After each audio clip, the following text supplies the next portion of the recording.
Fixing a flawed interpretation of consent for sexual offences in India. A Kerala High Court judgment in June 2020 defined consent to construe an elevated standard of affirmative consent. The judgment also gives an insight on the standard, which can prevent acquittals like the Mahmood Faruqi case in future. In Faruqi case, the court gave benefit of doubt to the accused by placing undue relevance to Section 90 of IPC. This section puts additional burden on the victim to ensure that the perpetrator understands the absence of consent. This article will analyze whether the definition of consent as propounded by the High Court of Kerala can possibly fix the existing flawed interpretation of consent.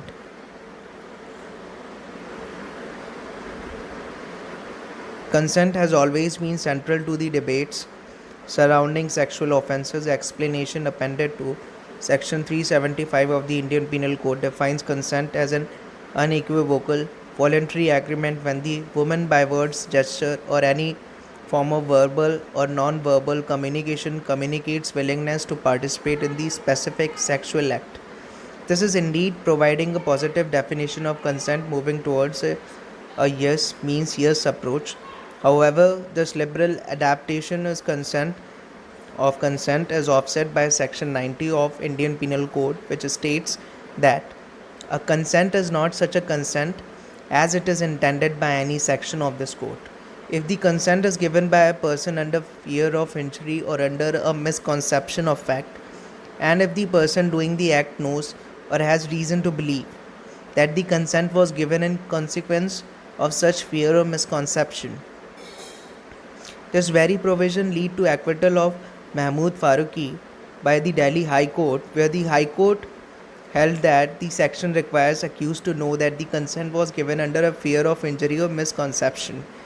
The court concluded from the facts of the case that the Faruqi did not know the sexual act in question was non-consensual, therefore entitling him to benefit of doubt. This joint reading of Section 375 and Section 90 is indeed problematic. Deriving the concept of affirmative consent in Section 375 ineffective. Such an approach is fundamentally flawed, as it shifts the onus to the victim to convey the absence of consent, thereby overlooking the sexual acts emerging from power imbalance and abuse of dominance or authority relationships. Rectifying this error can be done through either an amendment of Section 90 or through redefining the prevailing standards of consent. In a praiseworthy judgment, the Kerala High Court in 2020 fixed new standards to define consent, setting the ball in motion to instill a judicial disclosure on affirmative consent. The accused in the present case was charged with multiple occurrences of rape of a minor girl aged 14 years and impregnating her.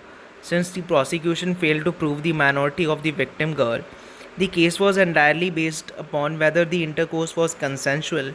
The accused based his argument on the fact that the victim girl made subsequent visits to his house even after the first instance, and this conduct indicated that later instances of sexual intercourse were consensual.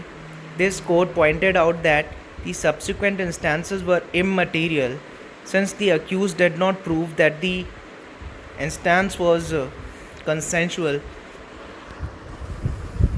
However, the court still went ahead to make laudable observations on consent and the psychology of victims to reason the conduct of the victim girl. The appeal was hence dismissed and conviction was upheld due to lack of merit in the contention of the accused. So, according to the judgment, consent requires voluntary participation not only after the exercise of intelligence based on the knowledge of the significance and moral quality of the act, but after having freely exercised a choice between resistance and assent. So, therefore, the court stated that the parameters of consent is to be guarded by deliberation and the continuing power to withdraw assent. The judgment here was reinstating what was held previously in Rao Harnan Singh, Shivji Singh, versus state and Uday versus state of Karnataka. So, however, what sets this judgment apart is its reference to UN Declaration on the Elimination of Violence Against Women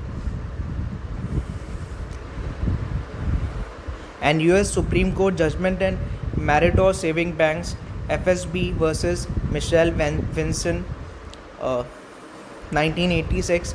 The court held the view that sexual offense are manifestations of gender inequality and power imbalances in the society.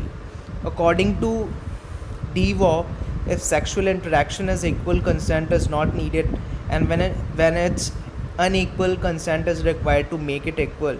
Therefore, the new standard, as held in Thankapan versus State of Kerala, adopted from the US Supreme Court, judgment as welcomeness, where only sexual intercourse which are welcomed could be construed as consensual and not violative of the rights of the victim.